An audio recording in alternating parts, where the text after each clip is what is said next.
Hello, you guys. As most of you know, my name is Jordyn Smith, and I am the voice and the astrologer behind this YouTube channel, Nonconformist Conscience. I wanted to jump on here because I've had a few things kind of matriculating in my mind. Is the best way I can state this. And I have also been seeing growth in my channel.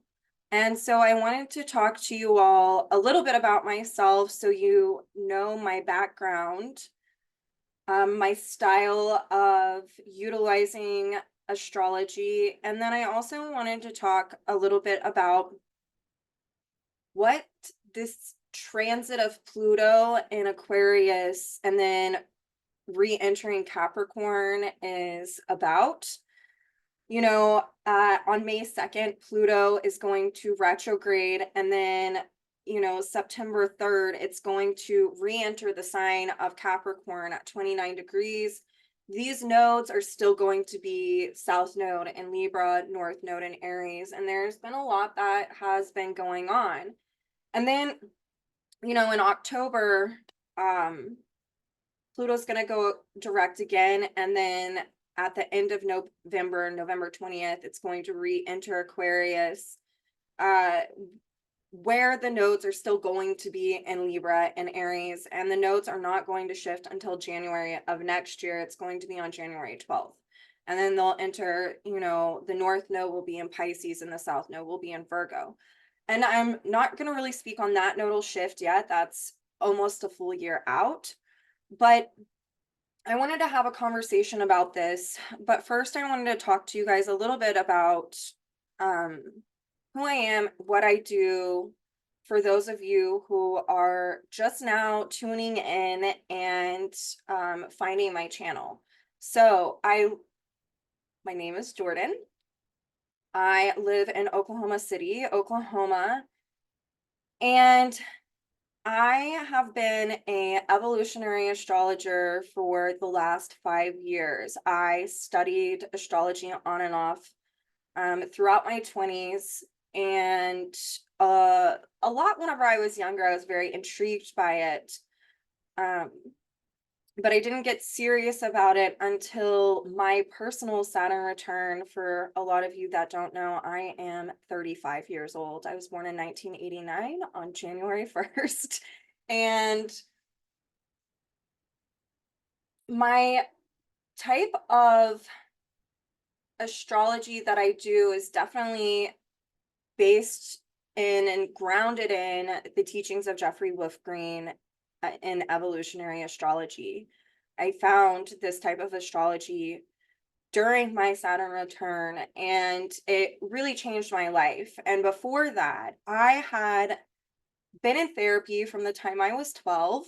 I'm a Scorpio girl, Pluto and Scorpio, and I have a lot of eighth house energy. I have 4 planets in that eighth house. And I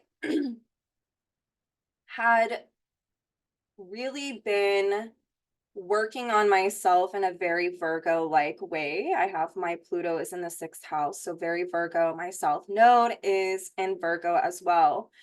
And I did therapy for so long, and I just felt like I had capped out, that I wasn't getting anything more out of it. I actually, during my Saturn return, so I was 12 to 27, did therapy, took 2 years off, went back and was in there in therapy for not even 6 months, and just realized that for me personally, that it was not helping me in the way that I desired to understand myself and to grow and to evolve.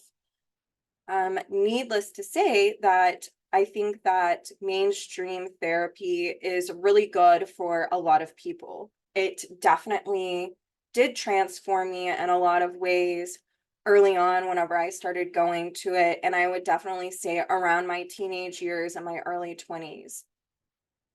In my early 20s, that is whenever Pluto entered the sign of Capricorn. And it was definitely necessary for me to go to therapy at that time. So what ended up happening is that I went to college. I didn't graduate. I would go back and forth in between college. Um, and then I ended up doing hair and makeup for years. I started out in LA whenever I lived there, and then I finished up school here in Oklahoma City. And then I did that for a few years. And it's funny because these are like these Virgo careers of being of service that I was doing.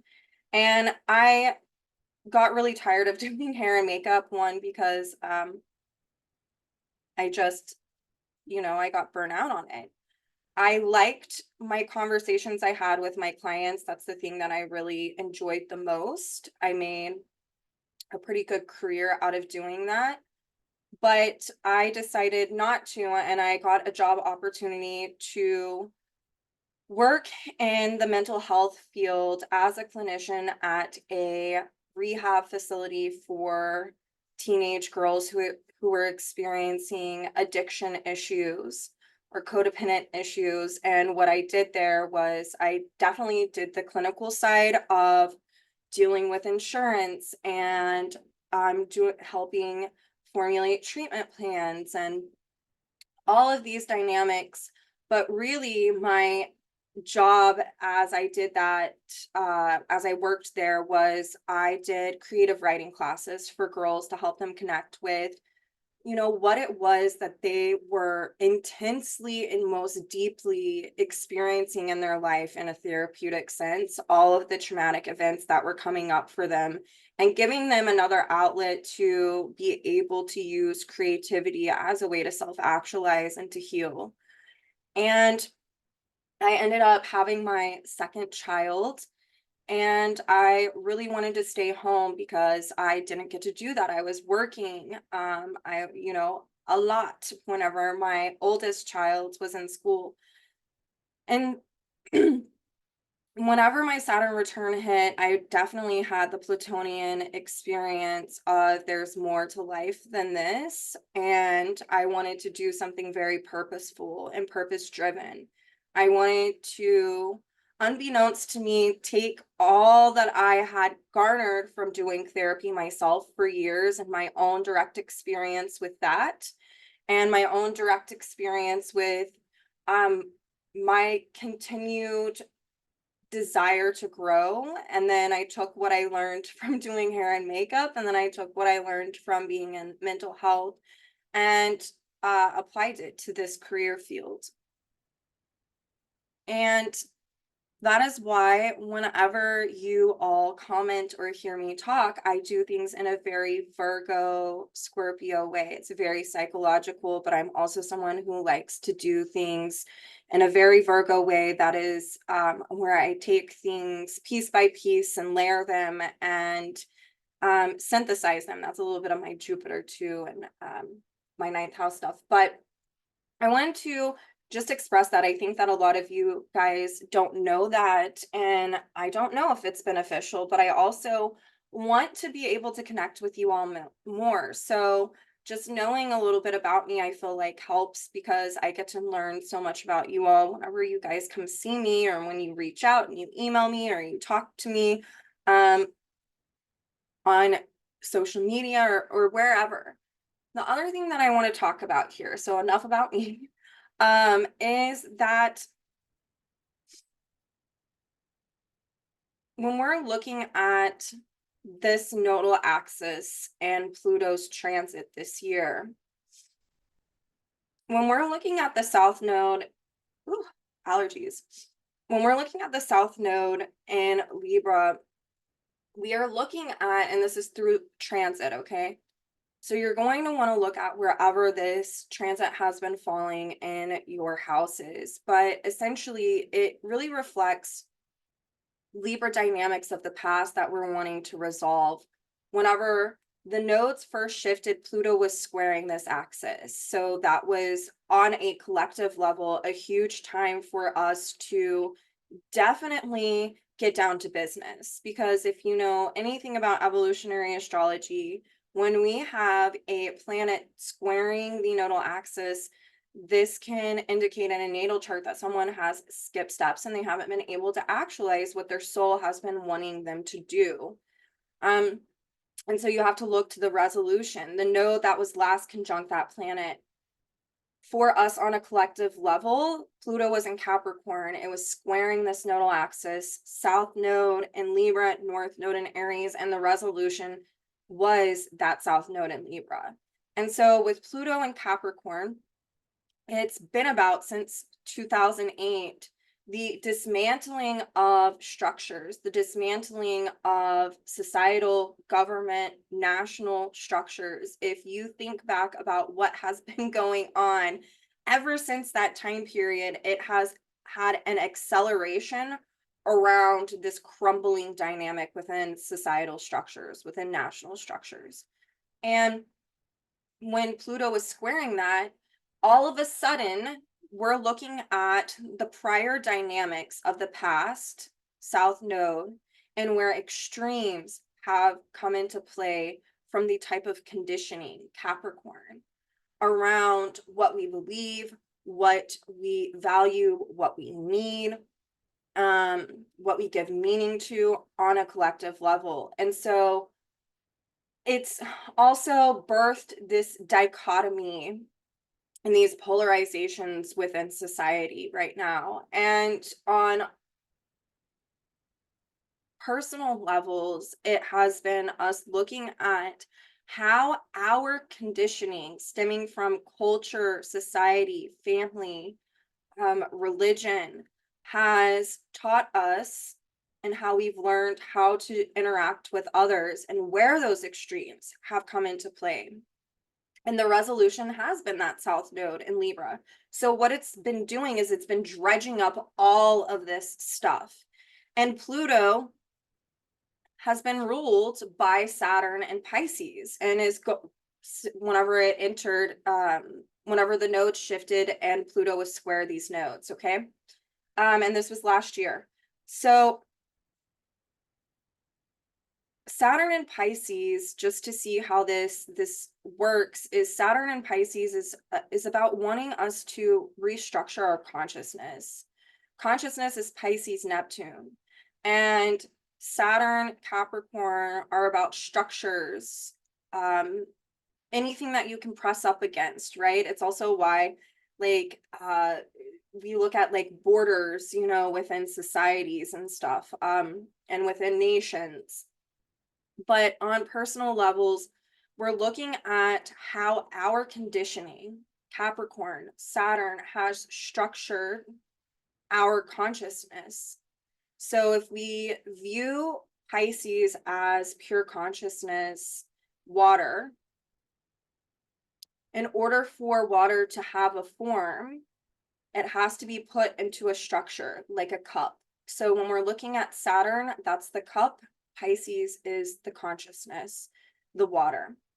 And so during this time period, all of these dynamics of a Libra nature have been surfacing and rising to the top, as a way for us to look at how we have structured everything, where it's created imbalances and disharmony and extremes. And it's so interesting to me because in the sign of Libra, most often people think that Libra is balanced. I've talked about this before, and it's not.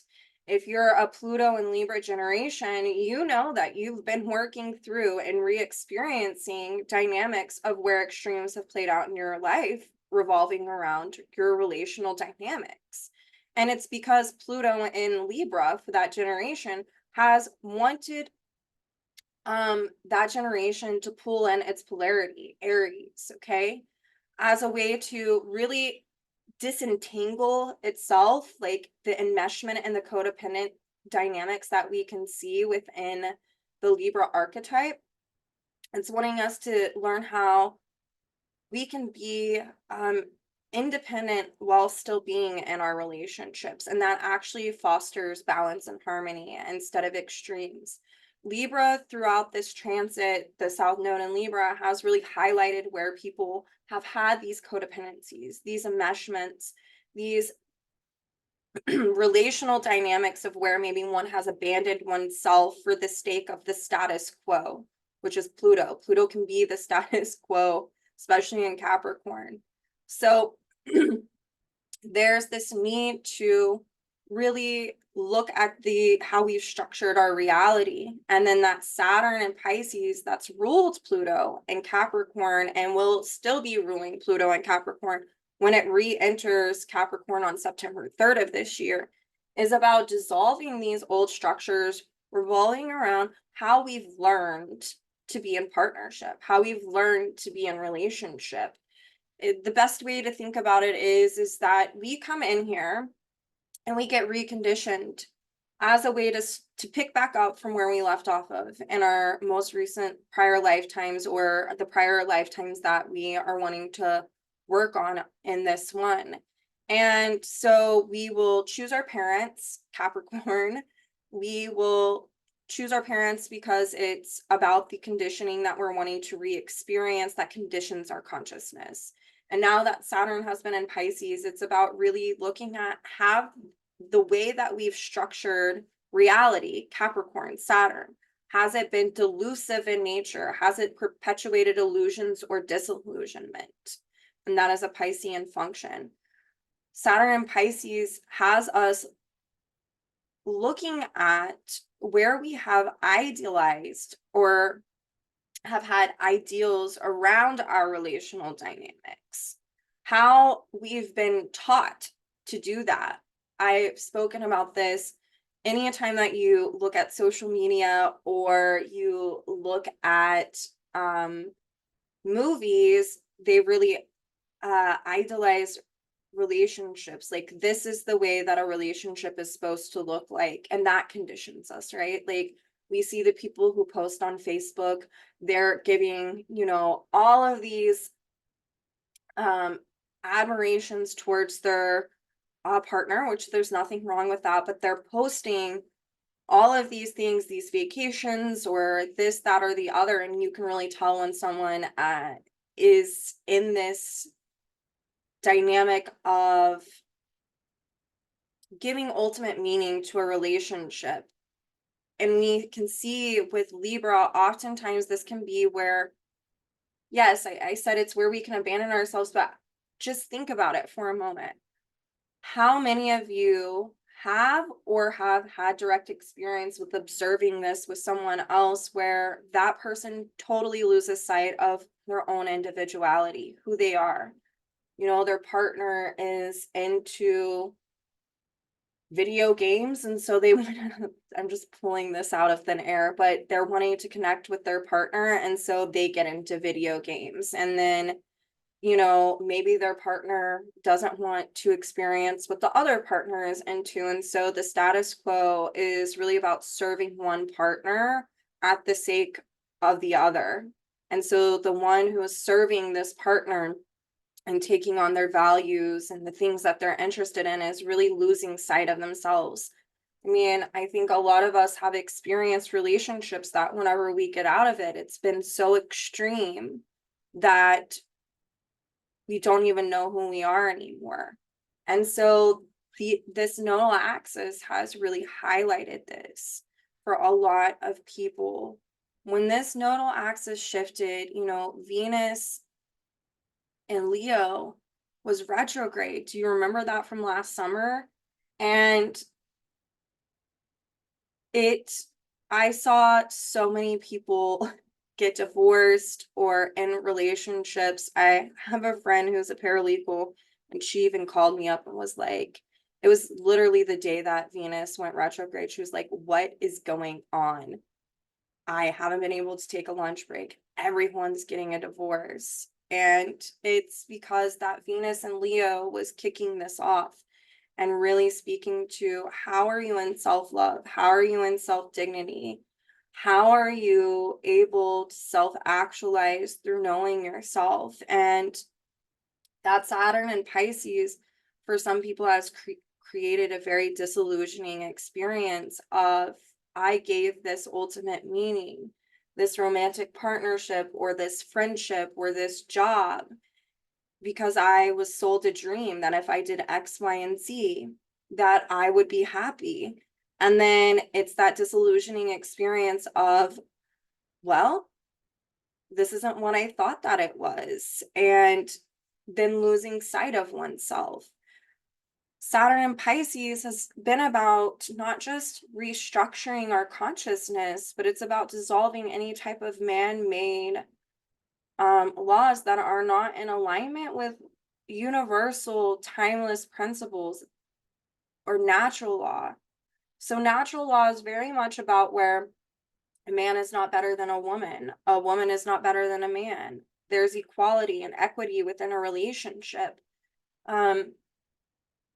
You know, when we're rooted in giving, sharing, and inclusion, which is absolutely what Libra is about in its most natural sense, we have equity in our relationships. We're able to hear where another is coming from. We're able to put ourselves in their shoes. That doesn't necessarily mean that we're over identifying with their emotions, but we can agree to disagree, or also, you know, use that Saturn and Pisces to self-reflect. Like, have I been a part of creating these extremes within my relationships, whether it be friendships or family or you know, intimate other.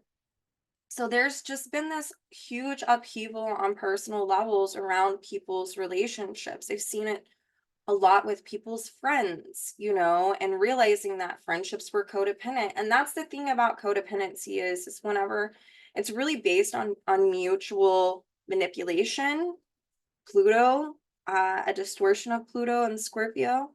The eighth house, it's really based on getting one's security needs met. So using someone, I'm not able to do this for myself, so therefore I'm going to seek out external validation from another, and I'm going to maintain the status quo. That can be where some people feel I only feel of value when I'm helping someone else, but yet I don't have anything to pull from my cup pour from my cup anymore, and that's pulling in that Saturn and Pisces as well.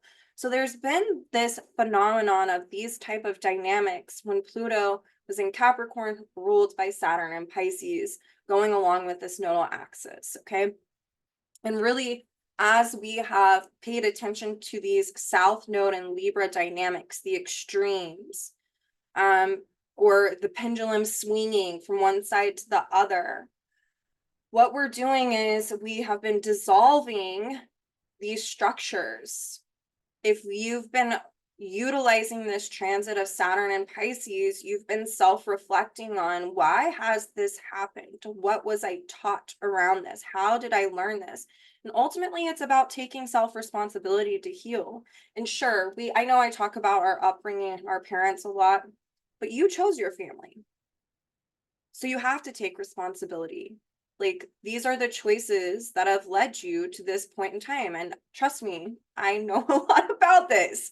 You know, I would love to blame people for my shortcomings all the time, but at the end of the day, or where I've experienced disillusionment, it's really been about my choices. And ultimately, it's taught me a lot about myself. It's taught me that Capricornian emotional maturation process that happens, instead of continuously feeling victimized, which we're seeing that play out in the world right now. People continuously feeling victimized, blaming others, and taking account instead of taking accountability or responsibility. That's another Libra extreme. There's a natural square from Libra to Capricorn. So this has been like at the beginning of that nodal shift, Pluto and Capricorn, Saturn and Pisces ruling that, dredging up all of these dynamics to hopefully get a lot of us to start self-reflecting on why, like, where does this come from? And then to take responsibility. I can only change myself. I can't change someone else. That's, you know, Capricorn and Saturn are so much about our conditioning and what we've chosen to come into as a way to restructure our consciousness. So there's been this dissolving process that really helps us to understand and release these temporal mainstream values in order to really connect with what's more timeless and universal That way there can be a reharmonization process to go on. Okay. Within society, next year is going to be crazy as the nodes shift.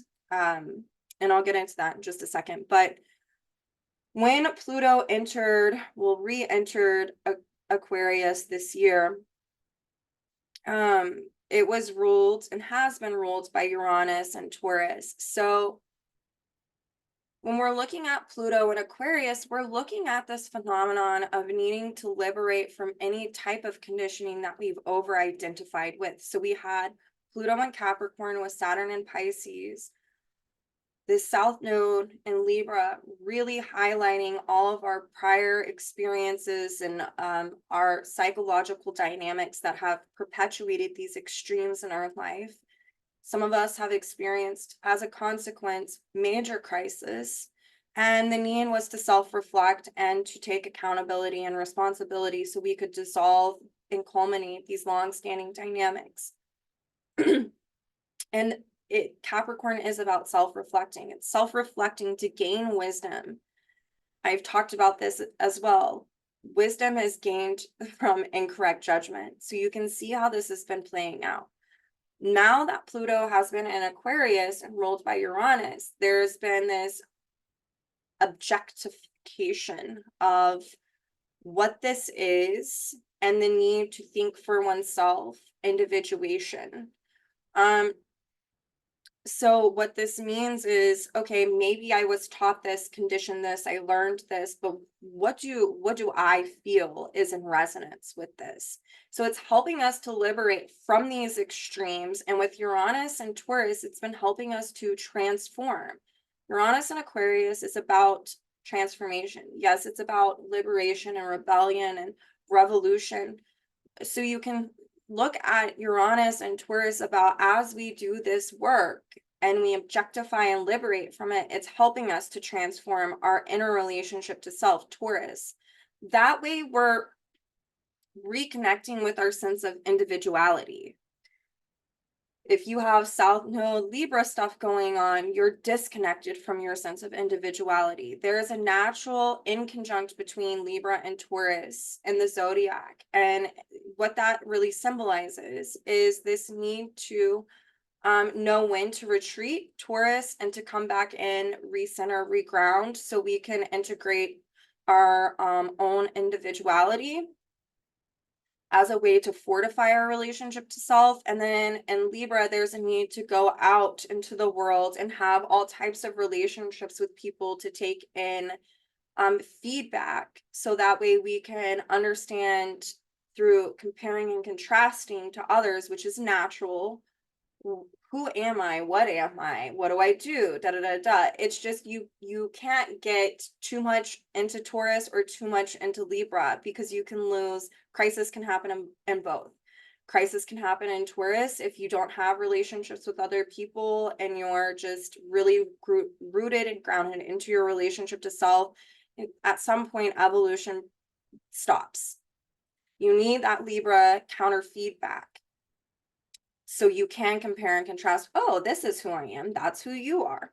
But in the sign of Libra, if you're abandoning or you're taking on others' values and needs, you're losing sight of your own sense of individuality. So we've been seeing this dynamic play out, right, on personal levels. And then on collective levels, Pluto in the sign of Aquarius is definitely about liberation and the freedom from the known. So on the collective level, as we've seen the Capricornian structures being dismantled and highlighted with the imbalances that are occurring and the extremes playing out in the world, Pluto and in Aquarius, we have seen traumatic events happen as a way to hopefully get the collective to band together on some type of level.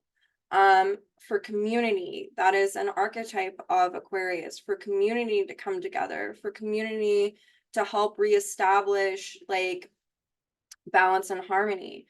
If you look at the last time that Pluto was in Aquarius, which was a couple years after America was formed, we had the Declaration of Independence ratified, the Constitution ratified. We had the Revolutionary War. We had all of these things happen because it was this pushback from communities within the social structures that were happening. Aquarius naturally trines Libra. So it's about community coming together that wants to be rooted in that Libra natural expression of giving, sharing, and inclusion. Aquarius is pulling in this humanitarian efforts, and so we're going to be seeing more of that as we utilize on collective levels where these extremes have played out, where next year we're going to see more crisis happen. That is going to be the South Node in Virgo. The crisis happens from certain subgroups within the world who are not doing their humanitarian efforts. We're looking at Uranus and Taurus, the distribution of natural resources, the way that we treat the land, the earth, Gaia. We're looking at the need to liberate from these values that have perpetuated extremes that are now creating crisis within the world. We're looking at on personal levels, the need to re-examine what our values and our needs are, and to use Taurus as a way to be self-sufficient and self-reliant and to be able to meet our needs instead of doing Libra in a distorted way. Having the expectations of someone else meeting those needs for us. So there's all of this, all of these dynamics that are coming into play. And we've been seeing it happen. The thing is that, Pluto is going retrograde May 2nd. It is going to re-enter the sign of Capricorn on September 3rd. It's going to stay at that 29-degree mark. That is a potent degree. It's what we call an anaretic degree. It's going to stay there until October 12th, whenever it goes direct in the sign of Capricorn, and then it will re-enter Aquarius on November 20th. So you can see this is the big shebang that is going to happen.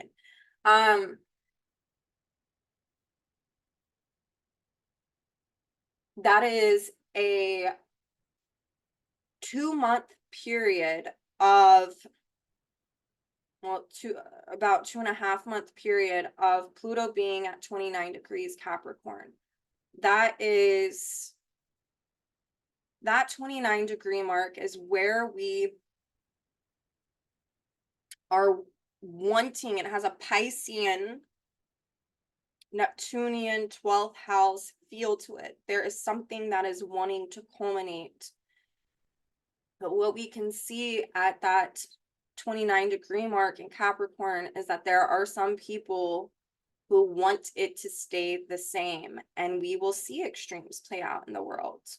It's like the last wanting to hold on to the old way, right? But let me backtrack to Pluto stationing retrograde on May 2nd.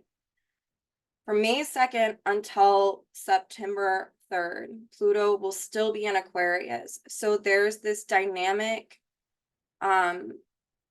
desire on personal and collective levels to relive, redo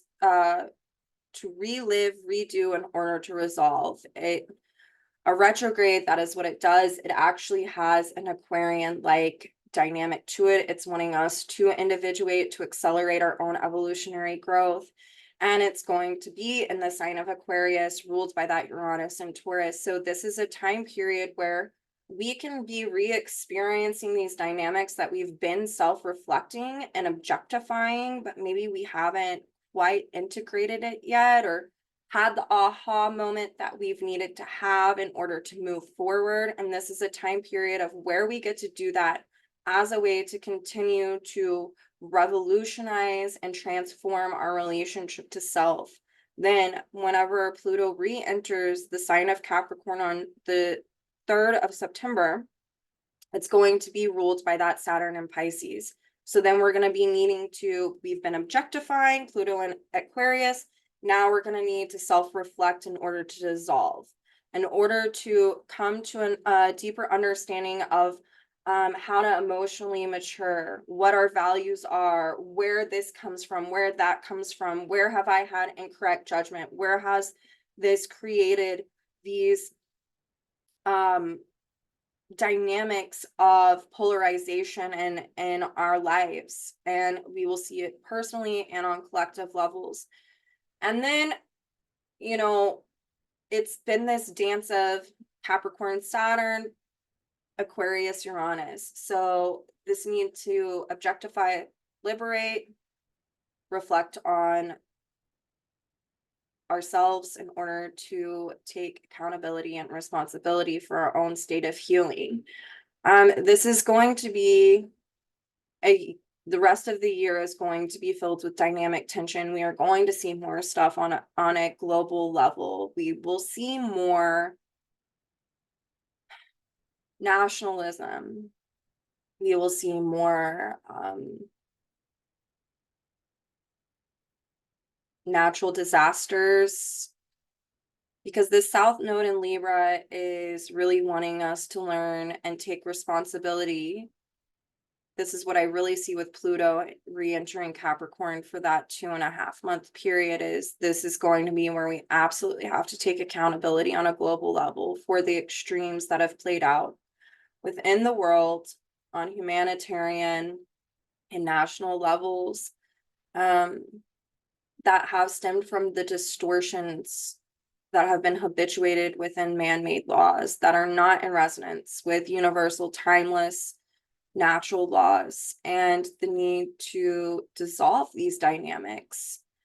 Libra, there's also this lesson, and it takes an extreme to counteract an extreme. And I don't want to fearmonger, but I do want to tell you guys that next year in January, when the nodes do shift, the areas that have not paid attention, especially in the sense of global warming and the misuse of natural resources, are going to inevitably see cataclysmic events.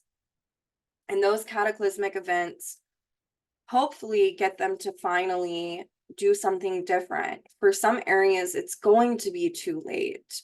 On personal levels, if there has been resistance to evolutionary growth, there is nothing like a South Node in Virgo, North Node in Pisces transit to get the show on the road. Because crisis, what it does is it does help us self-improve. It's a universal experience to go through crisis at some point in our life for various reasons. And whenever it happens, we often start to ask ourselves, why is this happening? Why is this going on? What can I do? And it helps us to self-improve by recentering and getting back on track. And so on personal levels, if there's been any type of resistance to our own evolutionary growth, you haven't paid attention to your inner voice, Uranus and Taurus in general, about what direction you're meant to go, what direction you're meant to, the path you're supposed to take, whether that be something that's supposed to help you, self-improve upon these extremes that might be playing out in your life, but you're holding on because it's known and familiar. That nodal shift is going to shake things up for people on a personal level. And crisis could happen, and it can be personal crisis as a way to get people to re-center and self-improve on collective levels. With Pluto and Aquarius, when this happens, it can really get the collective to start making more of a humanitarian effort because it gets too damn uncomfortable. So I just wanted to talk about this for a little bit.